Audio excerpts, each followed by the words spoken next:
నమస్కారం. మాఘపురాణం 5వ రోజు పారాయణలోకి వచ్చాం. ఈరోజు మాఘశుద్ధ పంచమి. ఈ పంచమిని శ్రీ పంచమని, వసంత పంచమని చెప్తారు. ఈ మాఘశుద్ధ పంచమి నాడే సరస్వతీదేవి జన్మించిందని చెప్పబడుతుంది. ఈ రోజున సరస్వతి పూజ చేసుకోవటం, కొత్త శాస్త్రాలు ఏమైనా చదవదలుచుకున్న వాళ్ళు మొదలు పెట్టుకోవటం, కొత్త విద్యాభ్యాసానికి అవసరమైన ఏర్పాట్లు చేసుకోవటం, పిల్లలకి అక్షరాభ్యాసం చేయటం, సరస్వతి పూజ చేసుకోవటం విశేషంగా చెప్పబడింది. గజం కేవలం 4,500 రూపాయలతో 165 గజాల భూమి కేవలం 8 లక్షలు మాత్రమే. అయితే ఇది సామూహికంగా సరస్వతి పూజ కంటే వ్యక్తిగతంగా చేసుకోవాలి. ప్రతి వాళ్ళకి జ్ఞానం అవసరం. చూడండి, గుంపులో గోవిందా అని ఉండకూడదు. ప్రతివాడికి సొంతానికి జ్ఞానం కావాలి. ఏదైనా కొత్త విద్య, సంగీతము, నాట్యము లాంటి లలిత కళలు అభ్యసించదలుచుకున్న వాళ్ళు కూడా ఈ రోజున ముహూర్తం పెట్టుకుని, దీనికి ఇంకా తిదివార నక్షత్రాలు చూసుకోక్కర్లేదు. శ్రీ పంచమి నాడు నాట్యశాస్త్రము, సంగీతము లేదా కావ్యాలు ఏదైనా కొత్తగా చదవదలుచుకున్న వాళ్ళు, కొత్త బుక్ స్టార్ట్ చేయాలనుకుంటారు కొంతమంది, వాళ్ళు కూడా ఈ రోజున మొదలు పెట్టుకోవచ్చు. దీనివల్ల ఏంటంటే మనకి మరింతగా జ్ఞాన సముపార్జనకి అవకాశం లభిస్తుంది. చాలా ప్రత్యేకమైన రోజు కాబట్టి సరస్వతి ఆరాధన విశేషంగా చెప్పబడింది. పంచమి నాడు మీరు పిల్లలకి, చిన్నపిల్లలకి అక్షరాభ్యాసం కూడా చేయించవచ్చు. కొత్త భాష నేర్చుకోవాలనుకుంటారు, లాంగ్వేజ్ కొత్తది, జర్మనీ, ఇప్పుడు జర్మనీ చదువుకోని కోసం వెళ్ళాలనుకోండి, పిల్లలు జర్మన్ నేర్చుకోవాలనుకుంటారు, వాళ్ళకు కూడా ఇది మంచి రోజు. ఈ రోజున స్టార్ట్ చేసిన ఏ పనైనా కూడా చక్కగా అవుతుంది. అంటే విద్యా సంబంధమైనది, జ్ఞాన సముపార్జనకి సంబంధించిన ప్రతి ప్రయత్నము ఈ రోజున మొదలు పెడితే చాలా సక్సెస్ఫుల్గా వెళ్తుందట. అవకాశం ఉన్న వాళ్ళు మీ మీ రంగాల్లో ఏం నేర్చుకోదలుచుకున్నారో అది నేర్చుకోవచ్చు. సరస్వతి పూజ చేస్తారు కాబట్టి విశేషంగా బాసర లాంటి క్షేత్రాల్లో చాలా అద్భుతంగా జరుగుతుంది.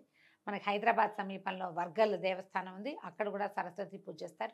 ఇంచుమించు అన్ని దేవాలయాలు, అమ్మవారి దేవాలయాలన్నిట్లలో కూడా త్రిశక్తి స్వరూపిణి కాబట్టి అమ్మవారు శ్రీ మహాకాళి, మహాలక్ష్మి, మహాసరస్వతి రూపిణిగా ఉంటుంది ఆమె.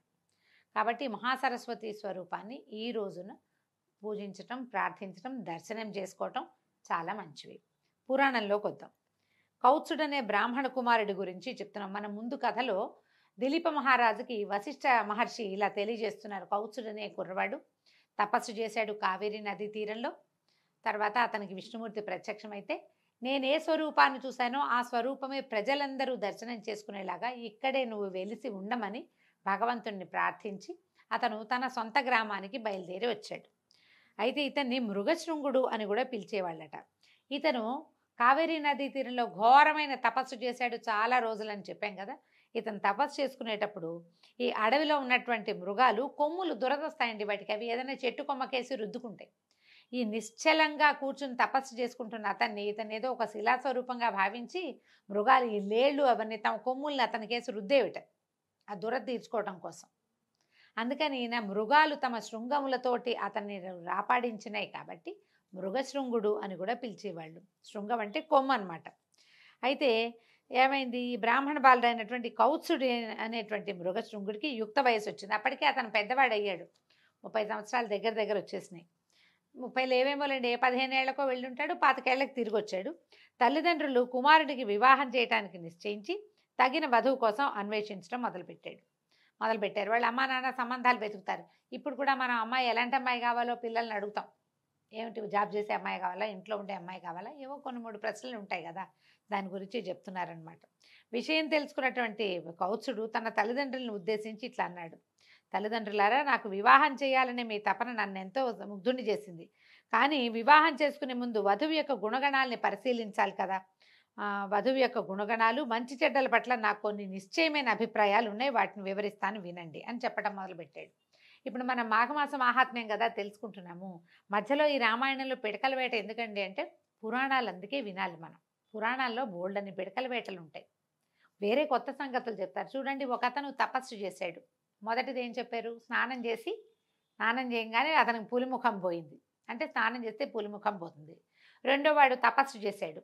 ఈ తపస్సు చేసినప్పుడు అతను మాఘస్నానం చేయటం వల్ల తక్కువ సమయంలోనే అతని తపస్సు సిద్ధించింది. ఏం చెప్తున్నారు, స్నానం చేయి మంచి జరుగుతుంది అని కాకుండా ఎలాంటి మంచులు జరిగేందుకు అవకాశం ఉందో కూడా చెప్తున్నారు. ఇతను జ్ఞానవంతుడయ్యాడు. ఎలాంటి కన్యని వివాహం చేసుకోవాలో ప్రజలకి మనకి తెలియజేస్తున్నాడు అనమాట.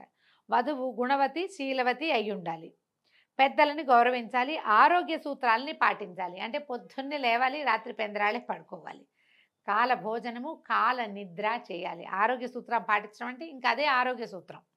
అసూయాద్వేషాలు ఉండరాదు.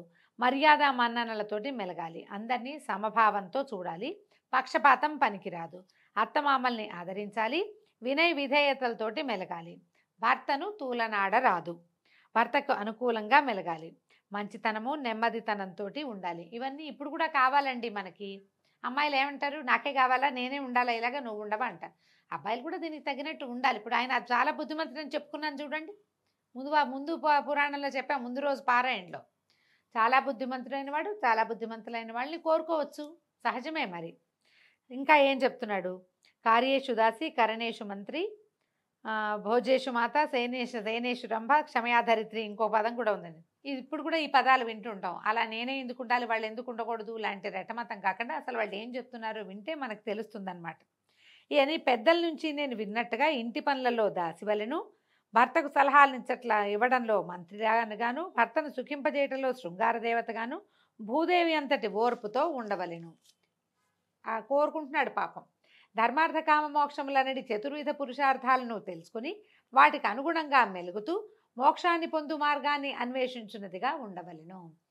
మోక్షాన్ని ప్రతి వాళ్ళకి, మనిషి పుట్టిన వాడికి మోక్షమే కావాలి. ఇప్పుడు భర్తలు మోక్షార్థులుగా ఉన్నారనుకోండి, వాళ్ళని సేవించడమే భార్య యొక్క మోక్షార్థ గమనం అన్నమాట. నిత్యము ధర్మబుద్ధిని కలిగి ఉండాలి.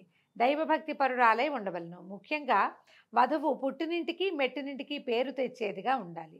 ఈ పై లక్షణాలు కలిగిన స్త్రీని వివాహం ఆడడం వల్ల ఆ దంపతుల సంసార జీవితం 3 పువ్వులు 6 కాయలుగా వర్తిల్లుతుంది. పెద్దల మాటను కానీ భర్త మాటను కానీ జవదాటక వారికి అనుగుణంగా నడుచుకునే స్త్రీ పరమ పవిత్రురాలై దైవ సన్నిధికి చేరగలదు. కావున అట్టి సద్గుణ సంపన్న అయిన స్త్రీని వివాహం ఆడవలెను. ఇవన్నీ మంచి మాటలేనండి. ఇందులో ఆడవాళ్ళని తక్కువ చేసేదో మగవాళ్ళని పురుషాధిక్యత పెంచేదో ఏమీ లేదు. పురాణం సాఫ్ట్గా మృదువుగా చక్కగా చెప్తుంది. దీంట్లో ఏంటంటే మనం ఇన్ని గుణాలు కోరుకునేవాడికి అందులో కొన్నైనా ఉండాలి. ఇప్పుడు మనం కూడా మనకి వాంటింగ్స్ బోల్డ్ అని ఉంటాయి కదా, దానికోసం ప్రయత్నం చేయాలిగా ఎంతో కొంత. మనం కూడా కొన్ని పద్ధతులు మార్చుకుని కొన్ని దానికి అనుగుణంగా ఉంటే ఇప్పుడు మన మోక్ష సాధన అవి ఈ కాలపు ప్రక్రియలు కావు. అలా ఆలోచించాం మనం. ఏదో కొంచెం భక్తిగా ఉండాలి, ఏదో కాస్త పద్ధతిగా ఉండాలి అనుకుంటాము. ఆ కాస్త పద్ధతి ఆ కాస్త భక్తి అయినా స్త్రీలకు ఉండాలంటే పురుషులకు కూడా ఉండి తీరాలి ఖచ్చితంగా. వీళ్ళకి లేకుండా వాళ్ళకి కావాలని కోరుకోకూడదు. ఈయనకు అవన్నీ ఉన్నాయి కాబట్టి కోరుకుంటున్నాడు అనమాట. అందరినీ ప్రేమాల రాగాలతోటి సమభావంతో చూడాలి. అట్టి స్త్రీ ప్రజలందరి చేత ప్రశంసలు పొందగలదు. కీర్తి ప్రతిష్టలను ఆర్జించగలదు. చల్లని తల్లి అని 10 చేత మెప్పు పొందగలదు. సద్గుణములు కలిగిన భార్యని పొందిన వాడికి అంతకంటే వేరే స్వర్గం ఉండదు. మంచి గుణాలు ఉన్న పిల్లగా అమ్మాయి కనుక దొరికితే వాడికి ఇల్లే స్వర్గం కదా. పురుషుడికి పూర్వజన్మ సుకృతం బాగా లేకపోతే పరమ గయ్యాళి అయిన భార్య దొరుకుతుంది. ఇంకా వారి సంసారం అంతా నరకకూపంగానే ఉంటుంది. కాబట్టి పెళ్లి చేసుకోబోయే స్త్రీ ఈ లక్షణాలు కలిగి ఉన్నదో లేదో తెలుసుకోవాలి. అటుపిమ్మటే ఆ స్త్రీని వివాహం ఆడుట శ్రేయస్కరము. ఇప్పుడు ఈ కథాకాలం నాటికి బాల్య వివాహాలే ఉండేవి. అమ్మాయిల్ని చిన్న చిన్న పిల్లల్నే పెళ్లి చేసేవాళ్ళు. 7-8 ఏళ్ల పిల్ల 8 ఏళ్ల లోపల పిల్లకు ఇవన్నీ ఉన్నాయో లేదో ఎట్లా తెలుస్తుంది? కొన్ని తెలుస్తాయి. పిల్లలు గద్దరిగా ఉన్నారా లేదా అది. పుణ్యవతి శీలవతి అవన్నీ వయసు వస్తే కానీ తెలియవు కదా, కొంచెం సమయం పడుతుంది. కానీ ఇతను ఈ లక్షణాలు మనకి ఇది ఎందుకు చెప్తున్నారు మహర్షి? ఈ కాలం మనకి అర్థం కావడం కోసం, మనకి తెలియటం కోసం అయి ఉండొచ్చు. తర్వాత తల్లిదండ్రులారా, నేను నా అభిప్రాయం చెప్పాను, ఇక మీ ఇష్టము.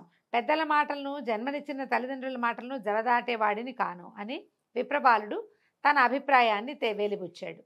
పుత్రుని మనోగతాన్ని గ్రహించిన తల్లిదండ్రులు ఎంతగానో సంతోషించారు. కౌత్సుడు వివాహానికి సన్నద్ధంగా ఉన్నాడు అని ఇప్పుడు ఒక పెళ్లి గురించి మాట్లాడంగానే అబ్బాయి ఇలా మాట్లాడాడు అనుకోండి, జాబ్ చేసే అమ్మాయి కావాలంటే పెళ్లికి రెడీగా ఉన్నట్టు. ఈ లక్షణాలన్నీ వింటే ఇతను వివాహ యోగ్యమైన వయసులో ఉన్నాడు, వివాహానికి సంసిద్ధతని వ్యక్తం చేస్తున్నాడు అని తల్లిదండ్రులు అర్థం చేసుకుని సంతోషించారు. కాబట్టి ఏం చెప్తున్నారు? వధువు మంచి కుటుంబానికి చెందిందై ఉండాలి, మంచి మర్యాదలు తెలిసిన విద్యావంతురాలై ఉండాలి, దేవబ్రాహ్మణులను పూజించున్నదిగాను దైవభక్తి తత్పరత కలిగి ఉండాలి.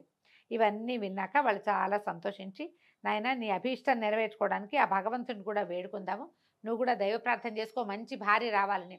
మంచి భార్య వస్తే సంసారం గృహస్థ జీవితం ఆనందంగా ఉంటుంది. దీని తర్వాత తీసుకోబోయే వర్ణాశ్రమ ధర్మాల్లో 4వ ధర్మం ఉంది కదా, అది కూడా చక్కగా నడుస్తుంది. లేకపోతే ముందే ఆ 4వ ఆశ్రమానికి ప్రవేశించాల్సి వస్తుంది. భార్యతో కనుక జీవితం బాగుందనుకోండి, గృహస్థాశ్రమం చక్కగా వెళ్ళిపోతుందని చెప్పి నువ్వు కూడా భగవంతుని ప్రార్థించిన ఆయన, మేము భగవంతుని ప్రార్థించి ఇలాంటి పిల్ల కోసం వెతుకుతాము అని చెప్పి అమ్మా నాన్న పెళ్లి సంబంధాలు చూడడం మొదలుపెట్టారు. దీంతో 5వ రోజు పురాణం పూర్తయిందండి. రేపు ఉదయం 6వ రోజు పారాయణలో మళ్ళీ కలుసుకుందాం. నమస్కారం.